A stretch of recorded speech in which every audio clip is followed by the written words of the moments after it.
Queridos amigos, queridos irmãos, vamos a mais um estudo das parábolas do nosso Mestre Jesus. Hoje estudaremos a parábola Se um cego guia outro cego. Vamos ao trecho evangélico. Porventura pode um cego guiar outro cego? Não cairão ambos no barranco? Lucas capítulo 6, versículo 39.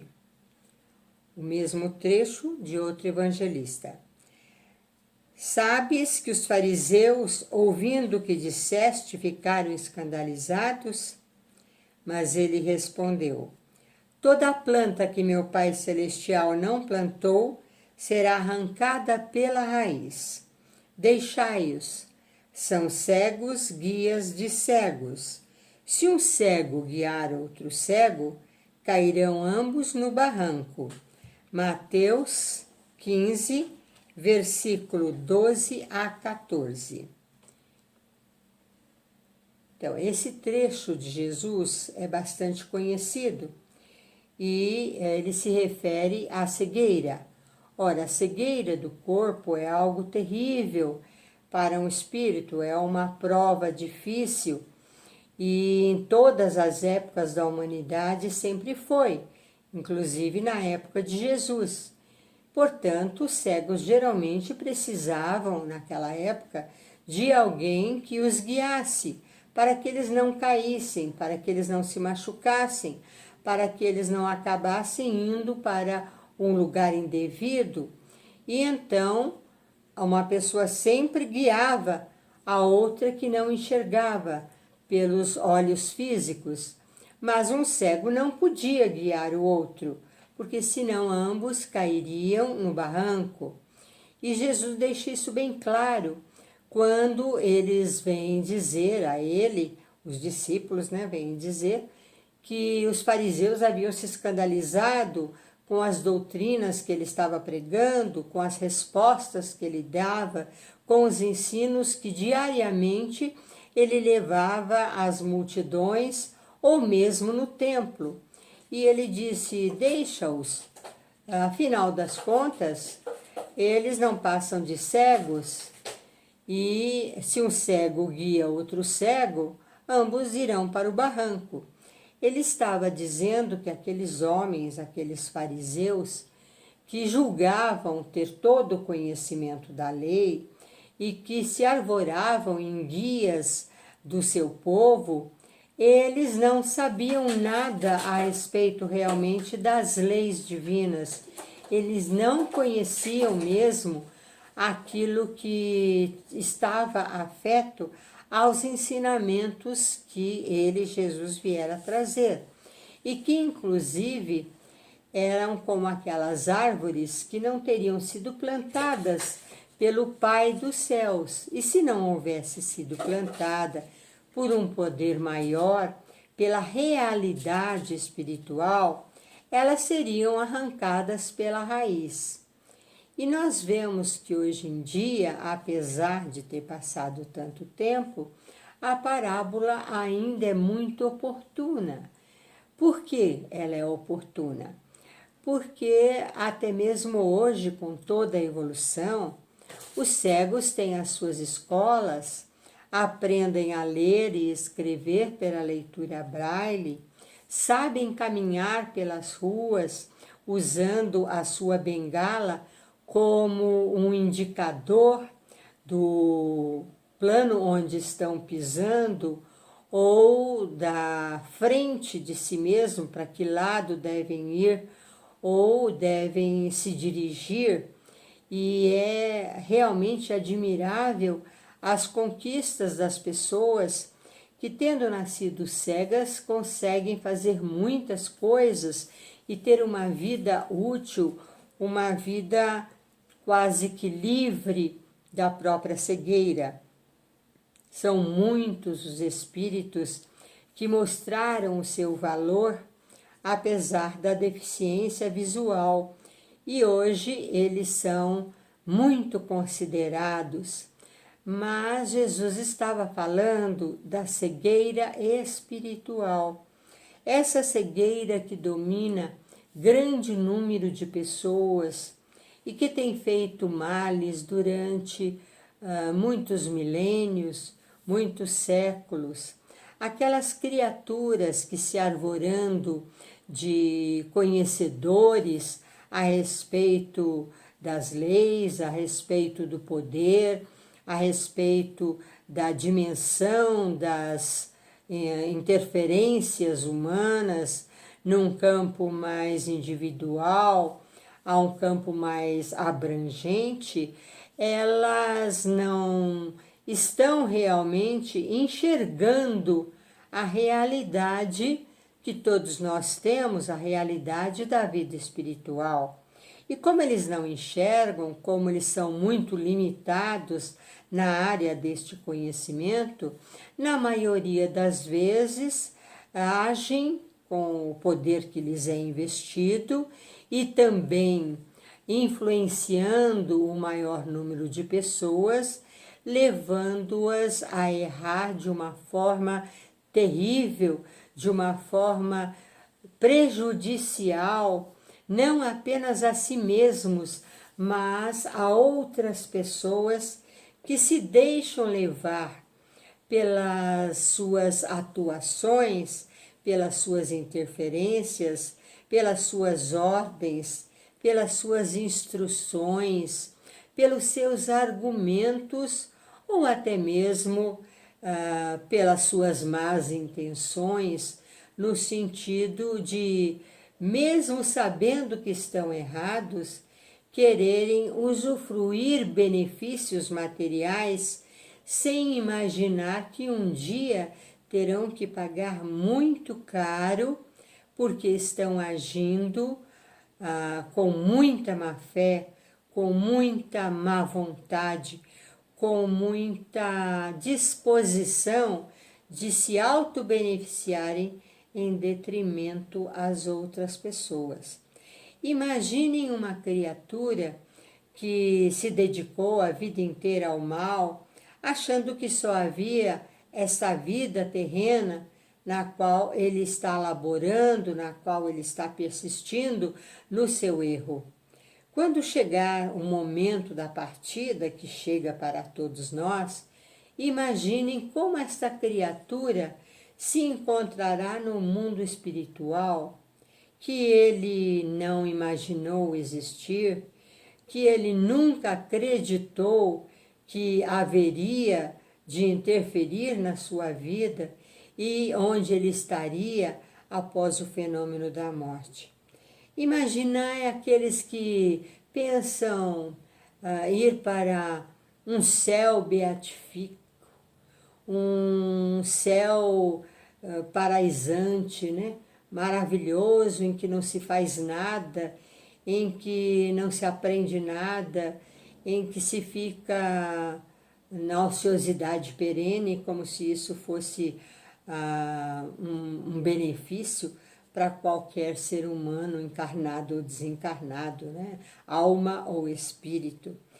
Imaginem se ele pensasse que havia um purgatório, onde ele fica à espera da decisão se vai finalmente para o céu ou se vai para as labaredas do inferno, ou mesmo que ele imaginasse um inferno com chamas permanentes a devorar-lhe eternamente o corpo como se fosse físico, sem dar cabo dele, sem acabar com ele. Deve ser terrível para uma criatura que não tem nenhum conhecimento a respeito da vida após a morte, da vida antes do nascimento, das múltiplas existências e da justiça e misericórdia divinas numa visão muito mais real, muito mais ampla. Como será o susto, a perplexidade, a falta de compreensão e o total sentimento de perdição e de desconhecimento, de susto mesmo, de medo que se apoiariam dentro dessas almas, criando um universo imenso de incertezas, de perguntas, de condições assim de total cegueira e sem percepção nenhuma daquilo que eles estão vendo. Nos faz lembrar também aquela situação da história antiga em que eles puseram uma mesa num ambiente e pediram para que vários cegos dissessem que objeto era aquele, fazendo com que um tocasse uma das pernas da mesa, o outro tocasse a parte superior do tampo da mesa, o outro tocasse a lateral da mesa, as tábuas que suportavam a parte superior e que interligavam as pernas, e ao serem perguntados que objeto era aquele, um descreveu um objeto duro que não era nem frio nem quente, mas que era comprido na sua extensão e que começava no chão e terminava em algo que ele não teria tido a possibilidade de tocar porque não deixaram que ele tocasse. Então ele descrevia apenas os pés da mesa. O outro descrevia uma parte plana, uma parte grande, uma parte maior, em que estava numa posição horizontal, aparentemente, e que mais ou menos batia um pouco abaixo da altura da sua cintura, e o outro descrevia as tábuas laterais como sendo um objeto também duro, mas estreito de um lado e mais comprido do outro, e interligando, parece que partes de outros corpos que ele não saberia qual era. Então, nenhum deles tinha descrição total da mesa, porque lhes era dado apenas tocar parte do objeto, e eles viam através do seu tato, através do toque, através daquilo que eles conseguiam perceber pelas pontas dos seus dedos, pela palma das suas mãos. Então vejam, Jesus diz que se um cego guiar outro cego, ambos darão no barranco, ou nós diríamos, ou no precipício, ou em alguma coisa pior.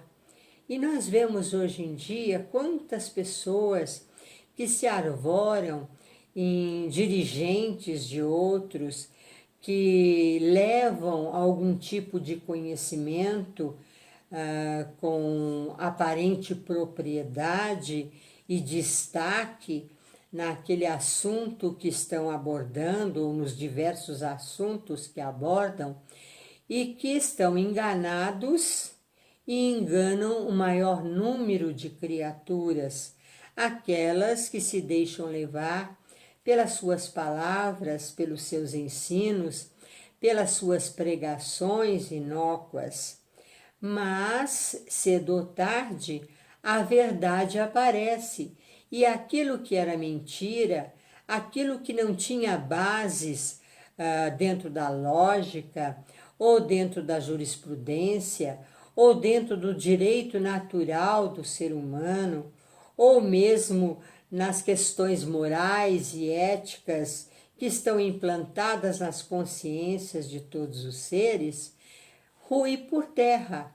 E aquelas outras pessoas que seguiam essas informações, essas leis, esses ditames, também vão cair no mesmo barranco que os seus dirigentes as estavam levando, direcionando, empurrando, apresentando. E nós vemos isto através de todas as épocas. Por exemplo, leis inócuas, leis que privilegiam apenas grupos, leis que prejudicam o bom andamento da economia de um país, de uma nação, leis que prejudicam a justiça com relação a uma pessoa, a muitas pessoas. Então, a jurisprudência é muito diferente de um país para o outro. E por mais que ela tenha progredido da época de Jesus até os dias atuais, estamos sempre esbarrando em sentenças ou que são prejudiciais ou que são realmente injustas, prejudicando um número grande de pessoas ou mesmo uma ou mais pessoas. Então, nós vemos também missionários que estão sempre batendo de frente com relação a todas as determinações daqueles que são cegos, guias de outros cegos. Esses missionários percebem, pelo seu discernimento, pela evolução de seus espíritos, onde está a verdade e sabem também, da melhor forma possível, como arrancar até mesmo pela raiz e impedir o crescimento da árvore do mal que não foi plantada no coração do homem como a bondade pelo Pai Celeste. O que nos lembra o grande pacificador Gandhi, quando estudava em Londres, e ele estava fazendo seus estudos últimos e havia um professor que simplesmente não gostava dele, que o perseguia de todas as formas possíveis e inimagináveis. E um dos dias em que ele estava no refeitório lá da universidade, se alimentando, esse professor entrou e resolveu espicaçá-lo. E virando-se para Gandhi, disse: "Escuta, Gandhi, é sabido que os porcos não podem comer junto aos pássaros, não é? O que você está fazendo aqui?" Gandhi olhou para ele muito tranquilo e disse: "O senhor tem toda a razão, professor. Com licença, eu vou sair voando." E se retirou do local onde ele estava. Mais tarde, esse mesmo professor voltou a espicaçá-lo, dessa vez diante de todos os alunos durante a aula, e disse: "Gandhi, é o seguinte, vamos supor que você está indo por uma rua e encontra duas bolsas, mas você só pode pegar uma.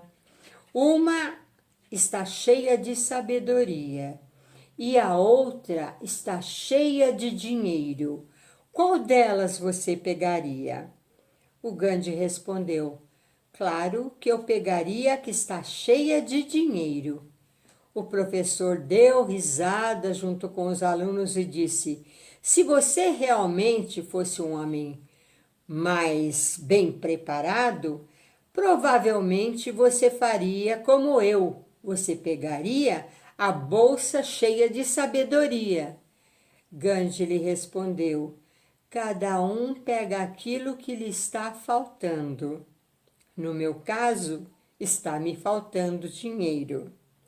Então, várias foram as vezes em que ele foi testado durante a sua vida, diante dos poderosos, diante da força da Inglaterra, diante da dissensão entre o seu próprio povo e da falta de união e das brigas homéricas e até mesmo criminosas que uns exerciam contra os outros. Então, é preciso saber exatamente como enxergar a posição em que cada um está, as condições que ele detém e as atitudes que ele pode ou deve tomar diante das coisas que ele considera erradas. E quanto mais evoluído é um espírito, maior é a sua condição espiritual na percepção dos fatos, dos eventos, e mesmo que ele não tenha grande influência ou destaque, ou mesmo poder diante da coletividade da qual faz parte, ele tem a obrigação de se direcionar da melhor forma possível para não se transformar em um cego guiando outro cego. E nós saudamos aqui a todos aqueles que de uma forma ou de outra, desde o nascimento ou mesmo durante a sua vida, são assoberbados com esta provação difícil e conseguem superá-la, dando lições de grandeza, de esforço e de méritos a tantos que, enxergando, dirigem as suas vidas pelo mau caminho e levam por este mau caminho o maior número de pessoas, ou pela sua palavra, ou pela sua ação, ou por sua influência. Então, essa parábola de Jesus é muito importante quando nós pensamos na imensa dimensão da ação humana, na área do seu trabalho, na área da sua profissão, na área da sua ação para consigo, para com os seus semelhantes, e na área em que ele está investido de poder. Vamos então guardar bastante esse exemplo, porque se nós achamos que vemos, não temos o direito de levar outras pessoas e irmos na direção errada, na direção do prejuízo a nós e aos semelhantes, porque a árvore que Deus não plantou será arrancada até pela raiz.